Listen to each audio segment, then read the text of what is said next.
Et ça fait 4 ans qu'on attend la décision. Donc, vous estimez que c'est parce que l'autre partie a plus de moyens qu'elle empêche les juges de rendre la décision finale? Effectivement. Est-ce qu'il y a un avocat? Vous avez un avocat? Bien, j'ai un avocat. Et qu'est-ce que l'avocat vous dit?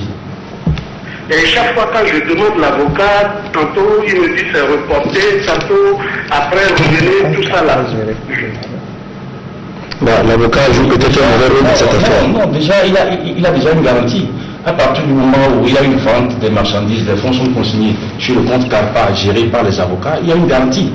On attend l'aboutissement de la procédure pour voir à qui verser. Mais moi, j'ai un prêt, j'ai fait à la banque. Allô? J'ai fait un petit prêt à la banque. Oui, c'est ce dont nous sommes en train de débattre. S'il y a une amélioration, il y a une certaine rapidité et je crois que la décision sera rendue, mais il ne faut pas d'emblée penser que c'est parce que l'autre partie est puissante. Les parties puissantes sont condamnées tous les jours devant nos juridictions. Je vais vous raconter que j'étais quelque part, on disait que la justice togolaise n'arrive pas à condamner les sociétés d'État. Moi j'ai souri. Pas aujourd'hui. Depuis que moi j'ai commencé ce travail en 94-95, on a toujours condamné les sociétés d'État et de voir lourdement. Est-ce qu'elles se sont exécutées? L'exécution c'est autre chose. Le travail du juge, c'est de prononcer la décision. L'exécution aussi, c'est une autre chose. Mais est-ce que les condamnations arrivent? Les condamnations arrivent.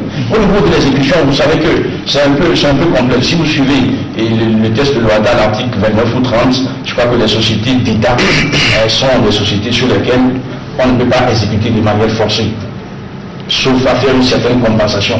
C'est là aussi un problème aujourd'hui. Vous n'êtes pas sans savoir qu'il y a un cas très préoccupant aujourd'hui au Togo, le cas du Togo Télécom contre les personnes qui ont été licenciées. Ils ont été condamnés depuis le tribunal. Nous avons quelqu'un en ligne, vous allez poursuivre tout à l'heure votre témoignage. Oui, allô? Vous dites quelque chose sur... Oui? Non, la personne est partie. Moi, je voudrais dire, la personne, monsieur, pourrait finir avec l'exemple de Togo Télécom. C'est une question pertinente parce qu'aujourd'hui, les sociétés d'État sont difficiles à exécuter. C'est la loi qui leur accorde cette immunité. Mais il va falloir, à partir du moment où ces sociétés exercent comme les sociétés privées, il va falloir que lorsque, dans un État, elles sont condamnées définitivement, il va falloir qu'elles s'exécutent, sinon ça bloque les affaires. Imaginez un petit commerçant qui livre un produit à une société d'État. Vous savez que les sociétés d'État, chez nous, il suffit que l'État ait une petite participation, cette société devient une société, même si c'est 1%, c'est une société d'État. Est-ce que vous voyez? Si cette société livre quelque chose à une société d'État, et la société d'État sait qu'elle jouit de cette immunité, on ne peut pas la saisir de manière forcée. On la condamne au tribunal, on la condamne à la cour d'appel. Elle sait qu'il y a une décision de la CCJA aussi qui dit non, c'est l'État même la société d'État qui doit vouloir payer comme bon lui semble. Et je crois aussi que c'est une préoccupation aujourd'hui. Il va falloir exhorter les sociétés d'État parce qu'elles font des affaires comme des privés. Lorsqu'elles sont condamnées définitivement, lorsque toutes les voies de recours sont épuisées, elles doivent pouvoir se... Nous avons quelqu'un en ligne. Allô? Allô? Vous nous suivez, monsieur? Allô?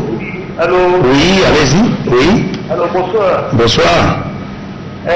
S'il vous plaît, allô? Oui. Oui, bonsoir. Bonsoir, monsieur. Oui, nous avons un problème depuis 1974 à propos d'un terrain à Cara. Et le terrain était à l'échange de quelqu'un administratif. Mais c'est parce qu'un homme puissant, un général de l'armée, a acheté le même terrain. Acheté ce terrain. Bon, et nous avons confié cette affaire à la justice, nous avons gagné la justification.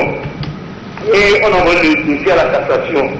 Mais l'application est difficile jusqu'à ce jour, il n'arrive pas à nous regarder le terrain. On dirait que le juge de ce super-homme est plus fort que la justice elle-même. Comment peut procéder? Ah ben voilà, une question qui poursuit l'influence de certaines personnalités. Oui, allez-y, répondez, monsieur Redoni. Vous dites que le dossier est arrivé à la Cour suprême. Oui, même à la Cour suprême, les affaires sont... Il est encore mis, oui. Nous avons gagné la juridiction et c'est d'avoir la cassation. Oui. Oui, la cassation, il y a 5 magistrats qui tranchent. Et c'est pas facile à un homme puissant d'atteindre les 5 à la fois. Ce qu'il a lieu de faire, écoutez-le. Oui. C'est dit jusqu'à présent, là, il n'arrive pas à nous céder le terrain. Ok. La décision a été rendue et le monsieur, l'officier, ne veut pas rétrocéder le terrain. Le dossier à la Cour suprême. Oui, le dossier à la Cour suprême. Est-ce que le président de la Cour suprême a ordonné un sursis à l'exécution de l'arrêt dont vous êtes bénéficiaire? Ils ont rendu. Est-ce qu'il y a un sursis à l'exécution de l'arrêt? Certainement qu'il y a un sursis à l'exécution de l'arrêt. S'il n'y a pas de sursis à l'exécution de l'arrêt, vous remettez l'arrêt à un huissier qui va solliciter l'assistance de la force publique, des réquisitions de Vous devez mettre un avocat. Vous devez mettre un avocat. Oui, l'avocat c'est bon, mais s'il n'y a pas de sursis à l'exécution de la décision, en attendant que la Cour suprême ne tranche, soit elle casse ou elle renvoie devant et la Cour d'appel de Kara ou bien la Cour d'appel de Lomé, je crois. Oui, mais allez-y, il nous suit. Il est accroché. Je crois que si la décision est exécutoire, remettez la décision à votre huissier va commencer l'exécution. S'il rencontre des difficultés, il s'adresse au procureur général de la Cour d'appel de Kara, puisque c'est un arrêt qu'on exécute, et le procureur général de la Cour d'appel de Kara va le faire assister de la police judiciaire pour aller faire l'exécution. Est-ce que vous avez tenté cela? Bon, c'est ça, il faut tenter cela d'abord. Très bien. Et c'est M. Correa qui avait la parole. Nous sommes toujours ouverts à la parenthèse. Allez-y, M. Correa. Je vais essayer de conclure rapidement pour dire que c'est une réalité qu'il ne faut pas nier, la corruption. Et moi, j'invite, que ce soit le projet, les magistrats, tout le monde, à garder ça à l'esprit, à faire une façon preuve de la plus grande vigilance. Je crois que c'est l'appel à lancer. Il faut que nous soyons extrêmement vigilants parce que c'est une réalité. On ne peut pas se cacher derrière le petit doigt. Et j'invite peut-être le projet à réfléchir à comment, même si ce n'est pas dans le cahier des charges, promouvoir les bonnes valeurs et veiller à ce que, en tout cas, ces valeurs soient exécutées. La deuxième chose, c'est également la perception. Je crois que vous l'avez dit, Monsieur le Président, il y a une mauvaise perception parce qu'il y a une mauvaise compréhension des décisions. Donc je crois que la communication et la transparence que ce projet est censé amener va changer un peu la perception, va améliorer la compréhension que le justiciable a des décisions de justice, mais va également renforcer la compétence des magistrats et permettre de prendre des décisions. Nous avons quelqu'un à l'église. Allô? Oui, allô? Oui. Oui, j'ai un travail depuis 27 ans. J'ai fait un travail, parce que ça, le monsieur, ça, on a parti aussi.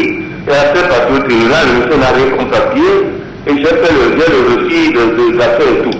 Après, on l'a condamné, n'est-ce pas? Allô?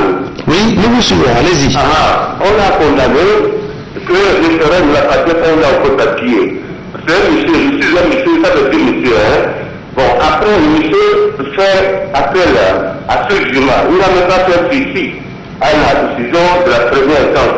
Il a fait appel à ce jugement. Le monsieur même a fait appel à ce jugement et bizarrement, on voit une femme qui est rentrée dans la classe qu'on attribue le terrain. Et est-ce que comment vous pouvez comprendre ça? Je ne sais pas. Le monsieur qui a fait appel à la cour d'appel, il a fait l'appel, il dit que puis ce n'est pas le juge qui va ni moi, ils sont rentrés dans la procédure qu'on ne connaît pas. Et puis on attribue le terrain. Comment on peut expliquer? Est-ce que la cour d'appel a tranché? Allô? La cour d'appel a tranché? La cour d'appel a tranché que c'est pour la dame. Or, la dame, on l'a fait. Oui, ça veut dire que la cour d'appel a infirmé la décision. Vous avez raison devant le tribunal, mais au niveau de la cour d'appel, vous n'avez pas raison. J'ai eu raison devant de la première instance. Oui, mais la cour d'appel n'a pas raison. Le monsieur, j'ai gagné, c'est lui qui fait appel. Oui, et à la cour d'appel, c'est pas ni lui qui gagne ni moi. C'est lui qui a rendu sa dossier, qu'on ne connaît pas, on l'a fait gagner. Oui, je crois que la dame certainement fait une intervention volontaire au niveau de la cour d'appel. Puisqu'elle n'était pas partie, selon, à vous comprendre, elle n'était pas partie en première instance. À la cour d'appel, elle a le droit de faire intervention volontaire si elle s'aperçoit que ses intérêts vont être lésés. Et il vous revient à vous. Oui. Il vous revient à vous. Si vous n'êtes pas d'accord sur la décision de la cour d'appel, de faire un pourvoi. Est-ce que vous voyez, c'est ça? ça le fonctionnement normal c'est ça le fonctionnement normal de la justice. Je vous donner cet exemple. Je recevais la dernière fois, c'est vrai, nous ne sommes pas en matière foncière, mais vous savez, le peuple des Togolais aujourd'hui, c'est le foncier, je crois que les femmes musiques, il faudrait réinitier. Oui, mais bien sûr, c'est nous aurons.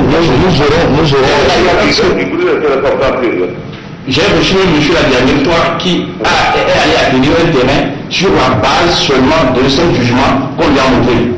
Je lui ai dit, vous avez commis une erreur. Un jugement, ce n'est pas la fin de la procédure. Un jugement, il y a la Cour suprême. Si on vous avait montré une décision devenue définitive, même un jugement devenu définitif, vous pouvez vous engager. Mais à partir du moment où c'est un jugement simplement, et la procédure sur son cours, vous ne pouvez pas vous engager. Je crois qu'il a compris.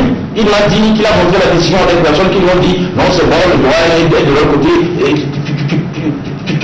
tu peux t'engager. Et il s'est engagé, la Cour d'appel a infirmé la décision. Est-ce que vous voyez, bon, ils ont commencé par payer à la commission au niveau de la Cour d'appel, mais quand je l'ai reçu, je lui ai expliqué, je crois qu'il a compris aisément qu'il ne devait pas s'engager, que la décision qui a été rendue, c'est du droit. Je lui ai suggéré, si nous ne sommes pas d'accord, de faire un pouvoir. Nous aurons l'occasion d'organiser un débat sur la question foncière, les titres fonciers. Nous avons déjà fait 2 débats sur le sujet, et je crois que cela ne suffit pas. Et aujourd'hui, nous parlons des chambres commerciales, des affaires commerciales et des efforts de modernisation qui sont déployés à ce niveau. Alors, je ne sais pas si vous avez fini votre développement. On vous a interrompu un peu. Oui, je voulais parler rassurer un peu l'intervenant de tout à l'heure, qui te demandait pourquoi est-ce que la décision due et puis il ne connaît pas la cause. Mais c'est de lui dire que le système à mettre en place va ouvrir la possibilité aux demandeurs de savoir qu'est-ce qui, si le dossier prend un certain temps dans le système, ils sauront pourquoi ça n'avance pas. Et même pour des dossiers qui vont de renvoi en renvoi, le système prévoit quand même une certaine limitation. Nous avons un appel. Oui, allô? Allô? Oui. Bonsoir, M. Fan. Bonsoir. Oui, je voudrais participer à l'émission. Merci pour le thème. Oui, allez-y, vous y êtes. Oui, le problème des expropriations. Oui. Vraiment, c'est un cas vraiment qu'on doit insérer dans ce débat. Oui. L'État a bien le droit d'exproprier des collectivités, des propriétés privées, mais moyennant juste des alors d'organisation. Si vous voyez le cas de là où la Cour d'appel est actuellement. Oui, la réserve. Oui. C'est vraiment un domaine de monsieur le président de la Cour d'appel dit que il y a, c'est vrai, le problème de corriger la tendance à aller faire comprendre qu'il y a les jugements de l'effort, mais là où la Cour d'appel est consultée actuellement, c'est un domaine litigieux. L'affaire est passée devant le tribunal. La collectivité a gagné le procès. Devant la Cour d'appel, la Cour d'appel a confirmé le jugement du tribunal. Mais jusqu'à présent, les collectivités sont là. La Cour, le pouvoir a été fait. Mais jusqu'à présent, aucun dossier n'est pas ouvert jusqu'à présent. Depuis 3 ans. Mais vous voyez, ce sont des cas vraiment qu'on ne peut pas, on ne peut pas faire l'inventaire des cas de lieux qui amène les citoyens à se poser des questions, à remettre en cause la justice togolaise. Vous voyez, ce sont des cas, c'est un exemple que je vais donner. La Cour d'appel, là où elle est consultée actuellement, est active sur le domaine litigieux. Bon, oui, pour vous répondre, je crois que dans ce que vous avez dit que le tribunal a prononcé la décision, la Cour d'appel a prononcé la décision et elle vous a donné raison, c'est ça, non? Oui. Qu'est-ce que vous reprochez aujourd'hui? Nous avons fait notre travail, oui ou non? Oui, c'est ce que j'ai dit. Mais non, cette décision, cette décision, nous l'avons prononcée, ça ne fait pas 1 an. C'est une décision que nous avons rendue il y a 6 mois ou 7 mois. Et comment est-ce qu'elle peut se retrouver devant la Cour suprême il y a 3 ans? Non. Je veux dire simplement qu'il y a des cas isolés de correction. Moi, je ne peux pas vous donner l'exemple. C'est pas ce que je dis. Là où la Cour d'appel est actuellement, c'est sur un domaine fort. Donc, vous devez mettre le cas. Monsieur, s'il vous plaît. Oui. Monsieur, s'il vous plaît. Et la cour d'appel qui est installée sur un domaine litigieux a tranché contre elle-même. Voilà. Et le dossier est parti devant la cour de la Cour suprême. Alors patientez attendez la fin de la procédure. Vous comprenez? Vous faites un bon constat que la cour d'appel a été érigée sur un domaine litigieux. Cette même cour d'appel aurait pu rejeter votre demande. Donc elle vous a donné raison. Elle s'est prononcée contre elle-même. Alors je ne vois pas où est le problème. De toute façon, monsieur, ce que nous allons faire, vous allez nous laisser poursuivre ce débat parce qu'aujourd'hui nous parlons des chambres commerciales. Les dossiers, les litiges fonciers, nous y avons déjà consacré 2 émissions. Il y en aura certainement d'autres. Et en ce moment, vous pouvez poser toutes les questions que vous voulez. Alors nous, oui. Ok, ça peut aller? Oui, c'est bon. Merci beaucoup. Merci. D'accord. On revient. Monsieur, c'est la première parce qu'il nous reste à peine 5 minutes pour clôturer cette émission. Vous avez remarqué que le problème majeur actuellement au niveau des intervenants, c'est surtout les délais. Oui. Tout s'articule. Est-ce que les nouvelles chambres commerciales, je veux dire, toute cette réforme prend en compte, est-ce que les chambres commerciales traitent des questions foncières? Oui, non, dans une certaine mesure, moi je pourrais dire que quelque part c'est lié parce qu'il y a des affaires à caractère commercial qui touchent un peu le foncier. C'est rare. Bon, il y a le président de l'ATPF qui est là, qui pourrait nous dire quelque chose sur ça. Oui, allez-y. Enfin, sur cette question, concernant les banques par exemple, tout le monde sait que nous nous appuyons beaucoup sur les titres fonciers pour prendre des garanties au moment de l'octroi des prêts. Et c'est vrai que quand il y a un défaut de paiement, quand vient le moment de réaliser les garanties, il y a beaucoup de difficultés. Aujourd'hui, on ne va pas rentrer dans ce débat, ce n'est pas l'objet, mais ça fait partie, je dirais, des problèmes qui existent, qui ont été identifiés, problèmes sur lesquels d'ailleurs un dialogue est ouvert avec la justice, et nous espérons que toutes ces réformes-là prendront en charge ce type de problème.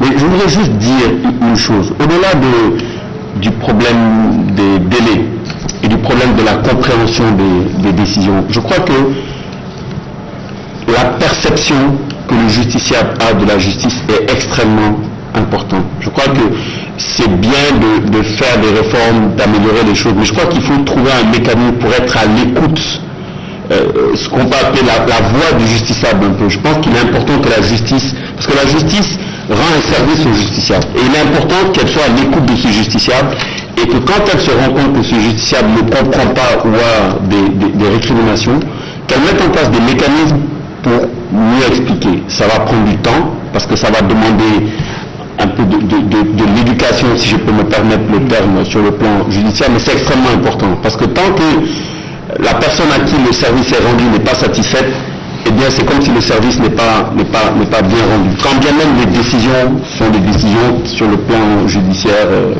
qui sont bonnes. Donc c'est peut-être juste la remarque que je voulais faire pour s'asseoir pris en charge. Plus que 2 minutes.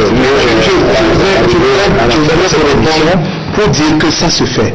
Ça se fait, vous avez vu, quand le président dit quelqu'un est allé me voir, ça veut dire que ce n'est pas tout un dossier. C'est en consultation audience, il le reçoit en cabinet et il répond à chacun. C'est pareil sur le président de la Cour suprême. Les inspecteurs, et même quand moi j'étais secrétaire général du ministère, on en recevait énormément. Et très souvent c'est salutaire parce que quand on leur explique le fond du problème, ils se rendent compte parfois de leur erreur. Beaucoup de choses sont bâties sur des préjugés et aussi déjà la justice c'est quelque chose de compliqué, donc qui n'est pas facile, accessible à tout le monde. Bon, monsieur, très rapidement 2-3 dernières questions avant de nous séparer à l'endroit de monsieur Ben Boko. Toutes ces installations dont vous avez parlé pour moderniser les chambres commerciales, elles seront faites où? Est-ce qu'il y a des locaux affectés aux chambres commerciales? Où est-ce qu'il y en aura? Oui, pour les chambres commerciales elles-mêmes, il y a des locaux qui existent. Il y a certains qui sont actuellement en cours de réhabilitation. Mais en ce qui concerne les installations informatiques, Les salles dédiées à ces installations sont actuellement formellement identifiées et même sont déjà en cours de préparation pour recevoir le système informatique, pour recevoir le cœur du système. Est-ce que vous avez commencé à acquérir déjà le matériel? Oui, le matériel informatique. Tous les marchés relatifs à l'acquisition du matériel informatique viennent d'être entièrement exécutés depuis mi-octobre et nous attendons la livraison dans les semaines qui suivent. Monsieur le directeur, quelle est la durée de ce projet? La durée est de 2 ans. 2 ans, c'est vrai que nous avons perdu quelques mois de janvier à mars. Nous avons pas perdu de janvier à mars, mais nous nous sommes battus pour rattraper un peu ce temps-là. Et la première année est consacrée vraiment aux acquisitions. Et nous avons fait le maximum. Monsieur le Président de la Cour d'appel, quelles sont vos attentes aujourd'hui vis-à-vis de ce projet? Oui, rapidement que nous rentrions dans la phase vraiment opérationnelle, pour que nous puissions jouir des retombées partant les consommateurs, que sont les commerçants. Vivement que nous rentrions dans la phase opérationnelle du projet. C'est ce que je souhaite. Monsieur Correa, vos attentes en tant qu'opérateur économique? Je crois que Monsieur le Président de la Cour suprême la Cour d'appel, excusez-moi, les a bien résumés. Nous attendons que ce projet entre en phase opérationnelle et que ça se traduise par une plus grande célérité dans les décisions, une plus grande transparence dans le processus qui conduit aux décisions et également une meilleure qualité des décisions. Merci. Et nous retenons tous que l'objectif principal de ce projet est la réduction des temps de traitement et des coûts de traitement des dossiers et puis surtout la modernisation de l'outil de travail des magistrats et des auxiliaires de justice. Merci beaucoup à vous tous d'être venus sur ce plateau pour débattre de cette question très importante qui devra à terme contribuer à l'amélioration du climat des affaires au Togo. Merci à vous, chers amis téléspectateurs, de nous avoir suivis. À la prochaine pour un autre numéro de l'émission Au cœur de la nation. Au revoir.